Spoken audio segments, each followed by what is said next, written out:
Welcome to In All Things. Here at Loyola University Chicago, we call ourselves a diverse community seeking God in all things. Join us for a series of thought-provoking and engaging conversations with ramblers across many areas of expertise. We hope you can join us in a process of discovery and inspiration as we all expand our perspectives. I'd now like to introduce our host, our Vice President for Mission Integration, Claire Noonan. Hello, everyone, and welcome back to In All Things. Today, I am so honored to welcome Dr. Florence Chee, Associate Professor of Digital Communication in the School of Communication here at Loyola University Chicago, and Director of both the Center for Digital Ethics and Policy, as well as the Social and Interactive Media Lab. Dr. Chee's work focuses on the ethical, cultural, and social impacts of new technologies, from AI to gaming to digital labor. She has advised organizations, including the United Nations, on questions of human rights in the digital age, and she's the author of Digital Game Culture in Korea, The Social at Play. Dr. Chee, welcome to In All Things. Thank you for having me. I am so delighted to have you and have known you for a while now. We met, I think, first in connection with your work on artificial intelligence and ethics, which is a subject that you are an early leader on and is becoming, it seems like, sort of omnipresent, increasingly important in our culture. So I wonder if you can talk a little bit, Florence, about how AI first emerged in your scholarly agenda, and then what are the most urgent questions you're investigating right now? That's a great question, Claire. Thank you for having me again. And AI is something that I am very passionate about talking in regards to, because really all the issues that we have today in talking about AI predate AI, really.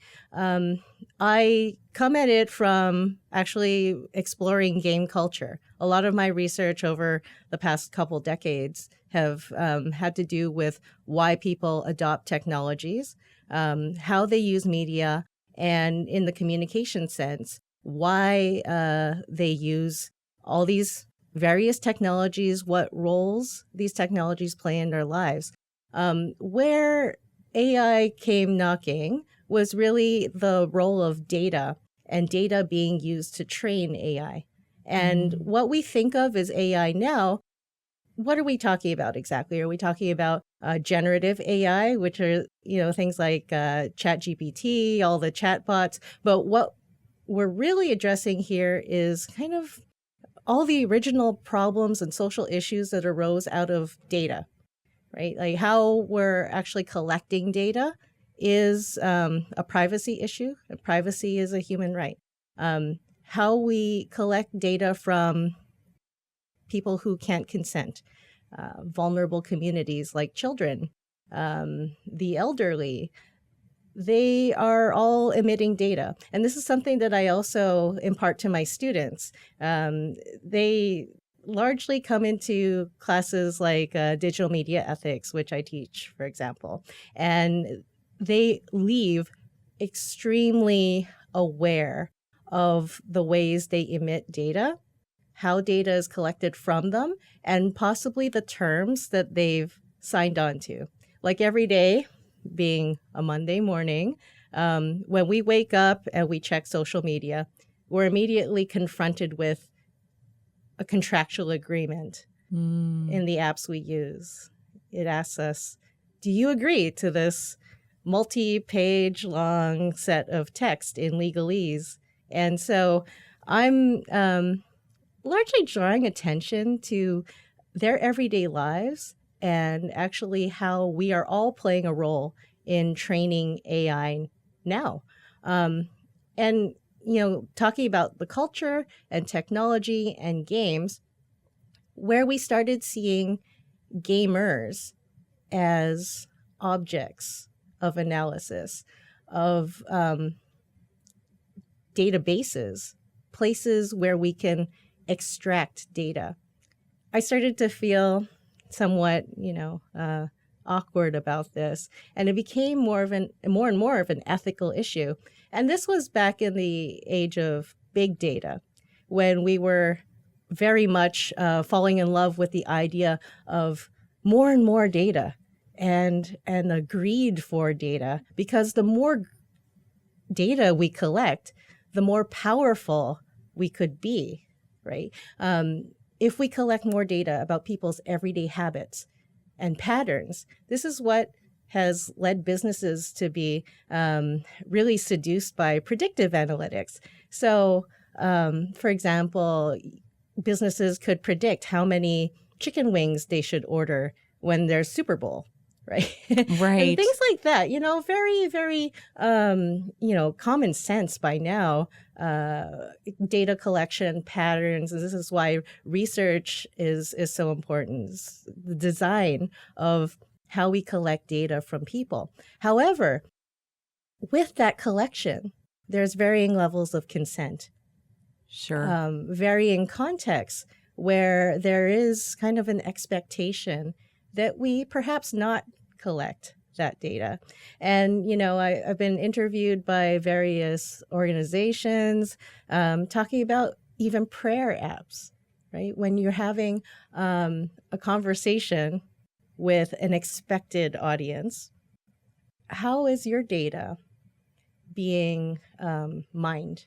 In that process? Is it being, mined by the app? Is it being mined by the platform? And all these sorts of things that have come to the fore. And now with the age of AI upon us, in a very mainstream way, all these issues have accumulated and they manifest in AI.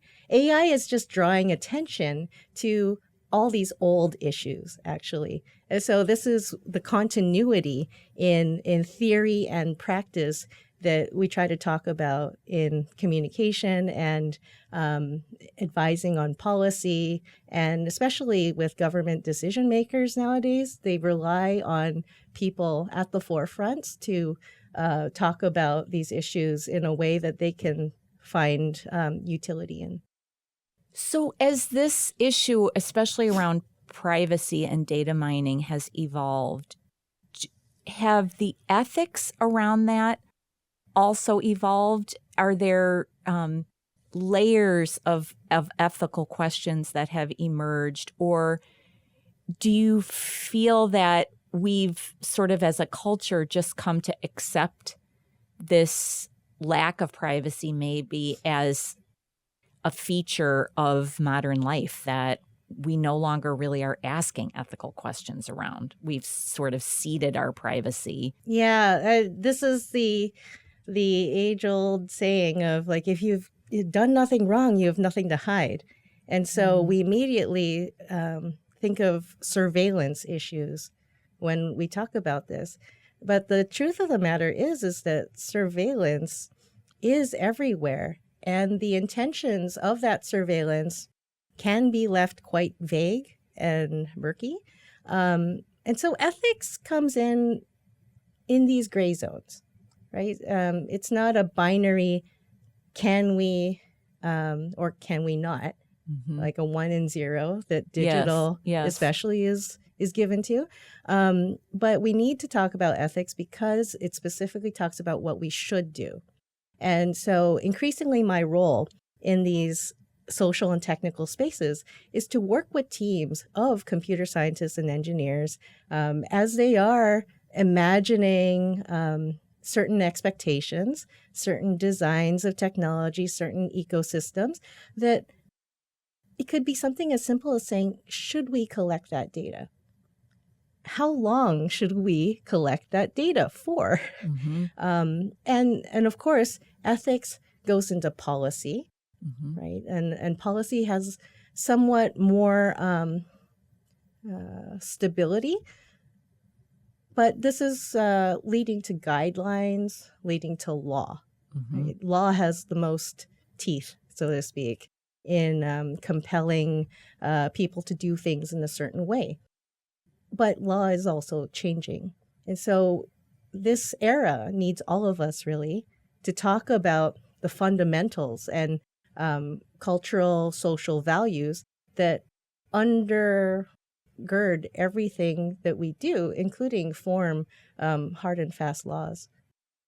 Thanks, Florence. That notion of everyone around the table brings up an issue that I wanted to raise with you, because it seems that an important part of your leadership on these questions around AI or technology and ethics is your bringing together in a interdisciplinary way, Yes, experts from various fields, both even inside of our university, but also even internationally. And I know that you collaborate, as you've already mentioned, with computer scientists, but also with anthropologists and law professors, yes. philosophers, biologists, and many others. So can you just say a little bit more about why it's so important for your work to bring together the expertise from these many different disciplines? Oh, it's absolutely essential. And given how much money is now at stake, this gets a lot of attention worldwide. So I just completed a Fulbright specialist stay at the Zurich University of Applied Science in their Department of International Business, where I was brought on as a Fulbright specialist to look at the ethical matters in the gaming industry in Switzerland as well as the US. So I take that as a signal that, when I'm being invited by business schools, that there is something to this whole ethics thing. Mm-hmm. And it's not just, abstract. It's very much applied. And they need these various perspectives. They need different normative analyses of values and, faith communities. They also need, so things outside their training. So I collaborate with lawyers as well because of the ethical and cultural perspectives. Everyone has been trained in their various disciplinary silos, but it is telling that on panels talking at the American Bar Association, for example, I'm the only non-lawyer on these panels, right? And it's getting such that, for example, at the United Nations, there's this idea of multi-stakeholder engagement. And so there is the effort, or there has been the effort, in trying to include academics, members of civil society, of AI developers, experts in their own right. And the effort is immense and formidable, trying to bring all these different voices together. But, having participated in these multi-day workshops, in these meetings, online, offline, there's lots of voices to bring together, building bridges, as we were called to do. Yes. And it's a really important time, the Rome Call for AI Ethics, that started in 2020. And that was partly why I was brought on through the Freedom Online Coalition and conversations with the AI experts working with the UN. This level is a global perspective, and it requires grassroots engagement, and it also requires conversations with key decision makers who might not know everything that's possibly happening on the ground. Yeah. And having all those voices around the table sort of leads into kind of my next question around discernment, and which in the tradition of Ignatian spirituality has to do with making thoughtful choices amid complexity and amongst goods. And with an eye toward that which will lead to greater faith, hope, and love, we call it in theological language. Mm-hmm.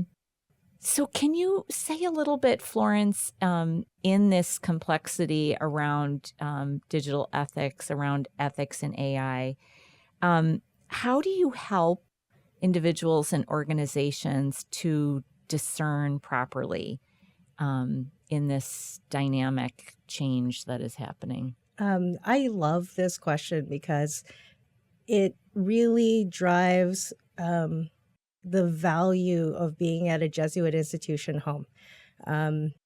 This focus on social good, social justice, discernment, reflection, these are all things that I've been able to incorporate in my lessons, particularly as like this moment is so tempting for everyone to chase the latest thing, right? Especially in technology, we're always chasing the latest gadget. We're lining up for blocks and blocks to get the latest version of a thing that we can't repair. And these are all sustainability issues. They're ethical issues, and trying to discern between what we're actually trying to address versus just indiscriminately using the word AI, using the phrase AI everywhere as a search engine optimized term to say, oh, we do this, but we don't actually get to what that actually means, which is why I'm really inclined to say, okay, what are we actually talking about? Are we talking about generative AI? Are we talking about, are we talking about generative AI? Are we talking about data? Mm-hmm. Are we talking about machine learning? Mm-hmm.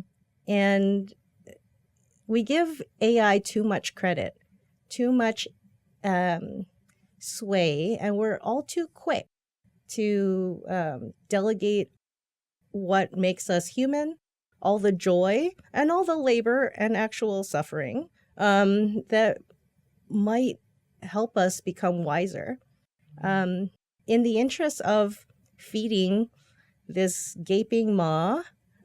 Yeah. An increasingly large amount of our everyday lives as mediated by data.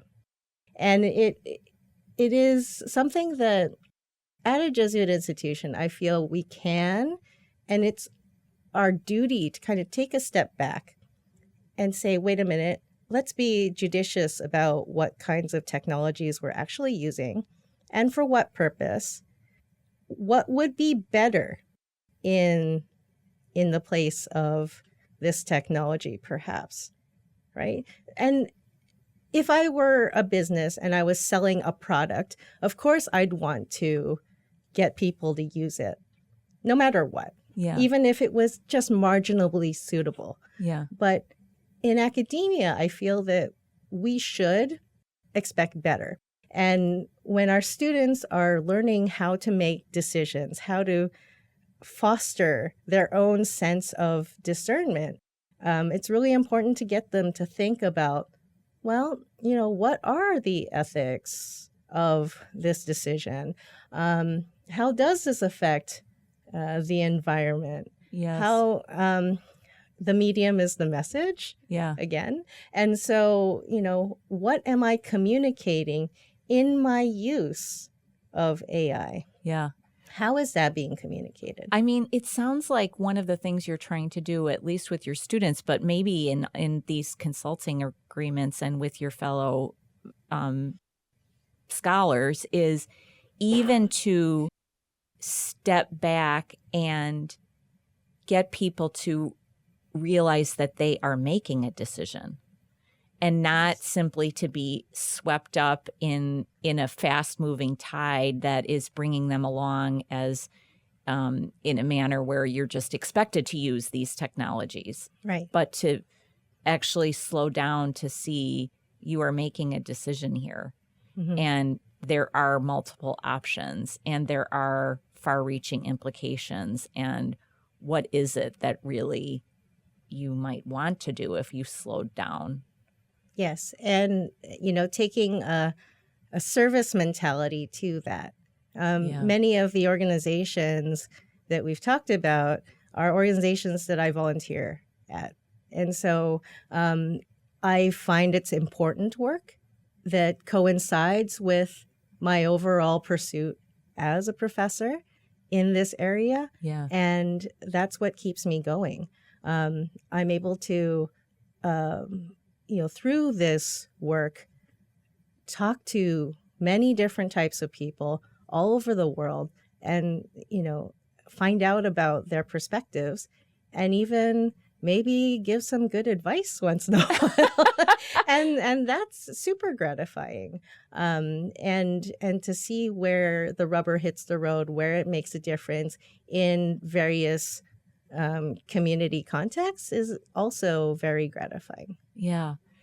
That, I can't believe we're already sort of running out of time. And so that kind of brings me to one of the last questions that I like to ask all our guests, Dr. Chee, and that is this. The late Jesuit priest and teacher of Ignatian spirituality once said that, simply put, the Ignatian instinct is to help people become fully alive. So I wonder if there's some way in which your work is helping others to become fully alive that you might want to talk about.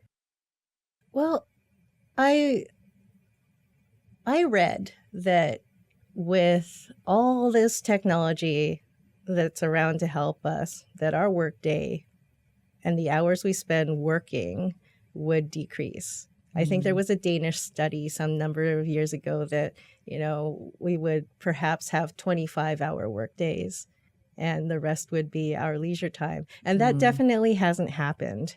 In fact, it has probably ratcheted up the number of hours that we actually spend working. And so I feel that we can't really depend solely on technology to do what humans do best, which is encounter one another and be human, be fallible, and take, joy in reaching out and being with each other, communing with each other, growing community. And I find that I can do this through, my personal and professional life. My kid is putting me through the paces, as we talked about.